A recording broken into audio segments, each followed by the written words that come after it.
मंडळी, आवाज इंडिया मराठीमध्ये आपल्या सर्वांचं स्वागत आहे। तर नजर टाकूया आजच्या ठळक बातम्यांवर।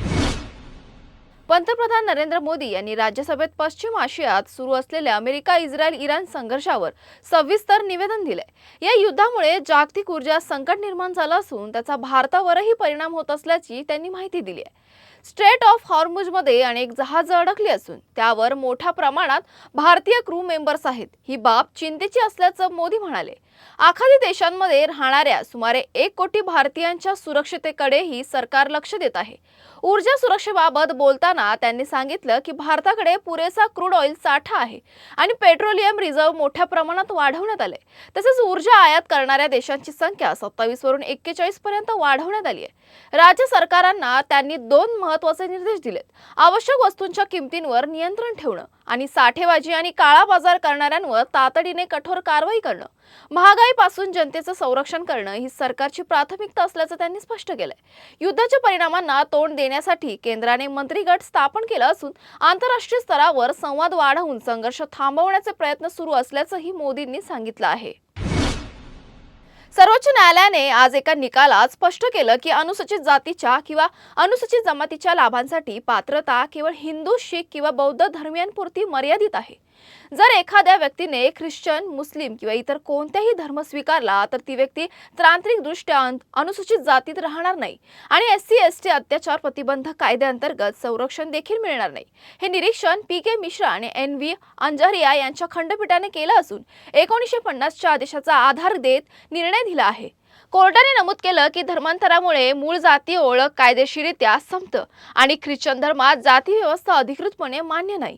या प्रकरणामध्ये चिंतळा आनंद यांनी ख्रिश्चन धर्म स्वीकारल्यानंतर झालेल्या मारहाणी आणि धमक्यांविरोधात गुन्हा नोंदवला होता। आंध्र प्रदेश उच्च न्यायालयाने गुन्हा रद्द केला होता कारण धर्मांतरामुळे अनुसूचित जातीचे हक्क संपले होते आणि सर्वोच्च न्यायालयाने उच्च न्यायालयाचा निर्णय कायम ठेवून याचिका फेटाळली। विधान परिषद उपसभापती नीलम गोरे यांनी सातारा पोलीस अधीक्षक तुषार जोशी यांना निलंबित करण्याचे निर्देश दिले होते। यावर सभागृहात विरोधकांनी प्रश्न उपस्थित केला होता। यावर मुख्यमंत्री देवेंद्र फडणवीस यांनी सांगितलं की सभापती किंवा उपसभापती यांचे अधिकार निश्चित आहेत, परंतु ते एक्झिक्युटिव्ह निर्णयांमध्ये हस्तक्षेप करू शकत नाही। सत्य परिस्थिती लक्षात घेऊनच अधिकारी कारवाई करतात आणि जर आश्वासन पाळणे शक्य नसेल तर ते सभागृहाला कळवावे लागतं, असं त्यांनी स्पष्ट केलं। मुख्यमंत्री फडणवीस यांनी पुढे सांगितलं की सभापतीचे निर्देश अंतिम असतात, पण ते बाह्य वाक्य नाहीत। आवश्यकता भासल्यास परिस्थितीनुसार बदल केले जाऊ शकतात। तर सातारा पोलीस अधीक्षकांच्या निलंबनाच्या आदेशावरून सुरू झालेली चर्चा आता कायदेशीर चौकटीत संपन्न झाली आहे आणि भविष्यात सभागृहात रुलिंग देण्याची प्रक्रिया सुरू राहणार आहे, असं फडणवीस यांनी म्हटलं आहे। नाशिकमधील वादग्रस्त व्यक्ती अशोक खरात यांच्याशी संबंध असलेल्या आरोपांमुळे रुपाली चाकणकर या सध्या अडचणीत सापडल्यात। त्यांच्या पादपूजनेत सहभागी होणं आणि त्यांच्या विश्वस्त मंडळात समावेश असणं या मुद्द्यावरून मोठा वाद निर्माण झाला आहे। या पार्श्वभूमीवर त्यांना राज्य महिला आयोगाच्या अध्यक्षपदावरून हटवण्यात आलं।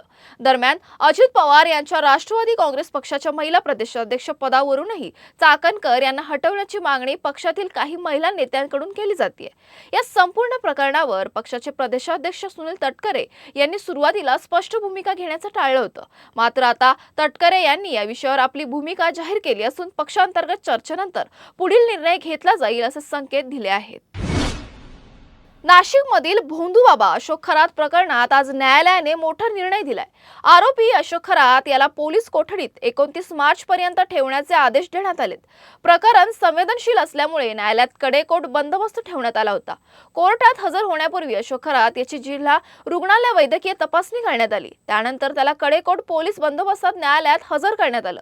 कोर्ट परिसरात मोठ्या प्रमाणावर पोलीस तैनात होते तर वकिलांचीही मोठी गर्दी होती।